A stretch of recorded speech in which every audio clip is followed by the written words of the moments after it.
Offering advice or suggestions is non-therapeutic. So again, it's important to let the client know that her present state is not permanent. Help the client to express feelings that are uncomfortable and painful rather than blocking or repressing them, which can lead to feelings of hopelessness and worthlessness. Cognitive goals for depressed clients are to increase their sense of control over their behavior, increase their self-esteem, and modify their thinking. Positive thinking can be encouraged by reviewing their personal assets, strengths, accomplishments, and opportunities. It's important to involve clients in meaningful, productive tasks and increase socialization. Be sure these tasks are small and manageable enough to make success realistic. Clients lacking motivation and direction need behavioral interventions, including structured daily activities. Your client shouldn't be forced into activities, but strongly encouraged, and then based on energy and ability, gradually increase socialization opportunities.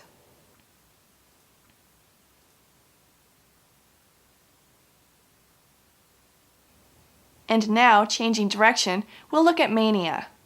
Let's watch this nurse-client scenario and see how many signs and symptoms of mania you can identify.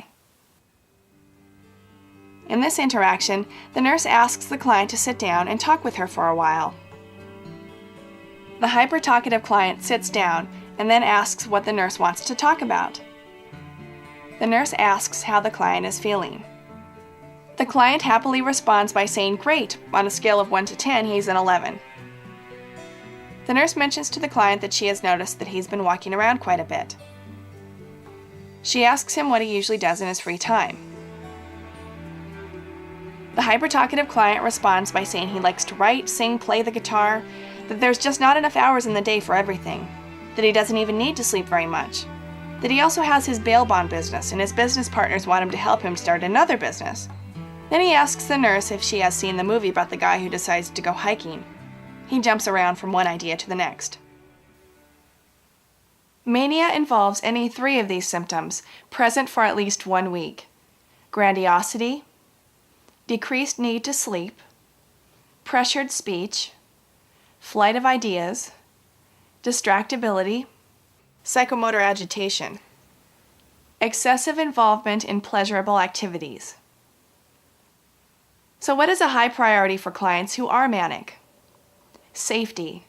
Safety is a priority because manic clients show poor judgment, excessive risk-taking, and the inability to evaluate danger and the consequences of their actions. Let's review the interventions for the nurse-client relationship with manic clients. When clients are hypertalkative, give simple explanations. Clients resist involvement with manipulation and testing limits, so it's important to be consistent with the treatment plan and to set limits. Manic clients can be disruptive and dominate groups, so include them in appropriate groups. And of course, minimizing distractions in the environment can be very helpful. What about interventions for physiological care? Manic clients are often too hyperactive and busy to eat or to take care of themselves. Finger foods or quick, frequent meals can be helpful. And frequent rest periods are important since they may sleep very little. Medication interventions include lithium, which has been the drug of choice to stabilize clients' moods for many years. Lithium has a narrow therapeutic range, so frequent blood monitoring is required.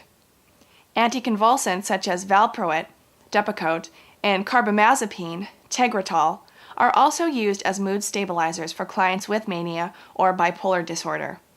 And newer medications such as some of the atypical antipsychotics are always being evaluated for treating mania. Olanzapine, or Zyprexa, is an example of a newer drug that has been approved to treat this disorder. Lithium has common side effects of hand tremor, polyuria, mild thirst, nausea, and weight gain. Client education includes diet and exercise to manage weight gain, and taking lithium with food to avoid nausea. Frequent blood monitoring of lithium levels, 8 to 12 hours after the previous dose, are necessary early in treatment to prevent toxicity.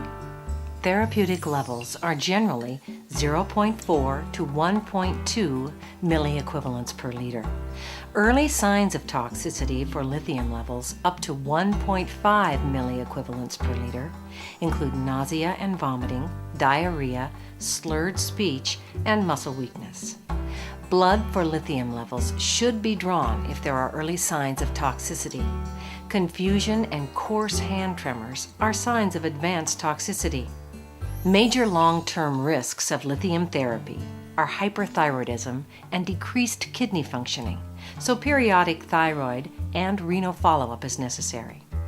Lithium is effective for reducing symptoms of mania, such as flight of ideas, expansive and elated mood, irritability, behaviors associated with insomnia, agitation, and threatening behaviors. An important nursing implication is making sure the client maintains a normal intake of sodium and fluid. Consider this. Which of these clients is at risk for lithium toxicity? A construction worker who works outside during the summer heat, a person who drinks 5 12-ounce glasses of water during the day, or a client who forgets to take a dose of lithium. The construction worker is at risk due to diaphoresis, which can cause dehydration and raise lithium levels.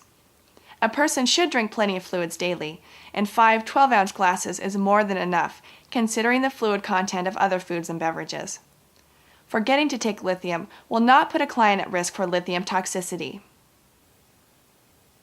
Some of the other medications helpful in treating behaviors associated with mania include valproic acid, Depakote, and carbamazepine, Tegretol. Therapeutic blood levels are also monitored to prevent toxic levels of these drugs. Tegretol levels, generally about 6 to 12 milligrams per liter, should be monitored during the first weeks of treatment because the drug can decrease liver enzymes that then increase the metabolism of the medication. Agranulocytosis and aplastic anemia are the most serious side effects. Sedation is a common side effect, so clients should be advised to avoid activities that require mental alertness.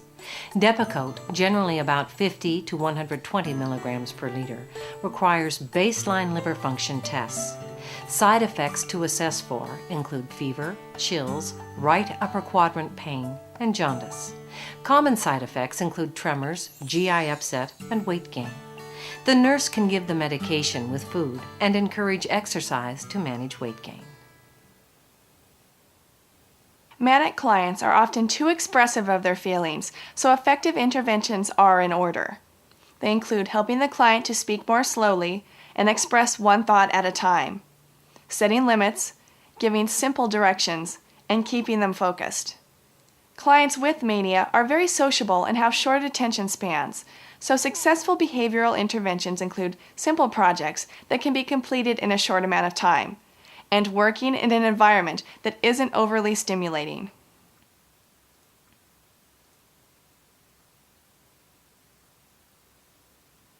Cognitive disorders are characterized by the disruption of thinking, memory, and problem solving.